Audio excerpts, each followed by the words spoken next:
ಅಧಿಕಾರಿಗಳ ನಿರ್ಲಕ್ಷ್ಯ, ಉಡಾಪೆ, ಬೇಜವಾಬ್ದಾರಿಯಿಂದ ಅಮಾಯಕ ಲೈನ್ಮನ್ ದಾರುಣ ಸಾವುಗಳು ಸಾಲು ಸಾಲಾಗಿದ್ದರೂ ಸರ್ಕಾರ ಅಧಿಕಾರಿಗಳನ್ನು ರಕ್ಷಣೆ ಮಾಡುತ್ತಿರುವುದು ದೊಡ್ಡ ದುರಂತವಾಗಿದೆ. ವ್ಯವಸ್ಥಿತವಾದ ಸುರಕ್ಷತೆಯ ಭದ್ರತೆ ಇಲ್ಲದೆ ವಿದ್ಯುತ್ ಕಂಬಕ್ಕೆ ಹತ್ತಿಸಿ ಆಕಸ್ಮಿಕ ಎಂಬ ಪದದಿಂದ ವಿದ್ಯುತ್ ಹರಿದು ಸಾವನ್ನಪ್ಪುತ್ತಿರುವ ಲೈನ್ಮನ್ ಕುಟುಂಬದ ಶಾಪ ಅಧಿಕಾರಿಗಳಿಗೆ ತಟ್ಟದಿರಲಾರದು. ರಾಮನಗರದಲ್ಲಿ ನಡೆದ ಹಸಿ ಘಟನೆ ಮಾಸುವ ಮೊದಲೇ ಮಂಡ್ಯ ಜಿಲ್ಲೆಯ ಮಳವಳ್ಳಿ ತಾಲೂಕಿನ ಗ್ರಾಮೀಣ ವಿಭಾಗದ ಬೆಳಕವಾಡಿ ಸಾಕಿಯ ವಿದ್ಯುತ್ ಕಂಬ ಹತ್ತಿ ಕರ್ತವ್ಯ ನಿರ್ವಹಿಸುತ್ತಿದ್ದ ಮೊಹಮ್ಮದ್ ಅರ್ಷದ್ ಅಲಿಗೆ ವಿದ್ಯುತ್ ಹರಿದು ದಾರುಣವಾಗಿ ಅಂತ್ಯ ಕಂಡಿದ್ದಾರೆ. 2025 ಮಾರ್ಚ್ 7 ಶುಕ್ರವಾರ ಈ ದುರ್ಘಟನೆ ನಡೆದಿದೆ.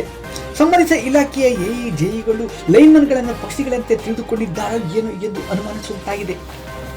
ಲೈನ್ಮನ್ಗಳು ಕರ್ತವ್ಯ ನಿರ್ವಹಿಸಿದ ವೇಳೆ ಸುರಕ್ಷತಾ ಕ್ರಮ ಕೈಗೊಳ್ಳದಿರುವುದೇ ಇಂಥ ದುರಂತಗಳಿಗೆ ಕಾರಣವಾಗಿದೆ.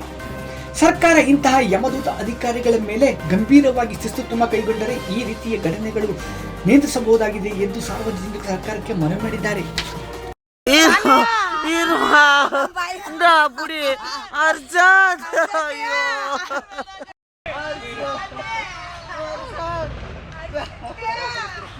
செத்து போயிட்டான் மாமா யாருக்கு அனுப்பிட்டு இருப்பாங்க?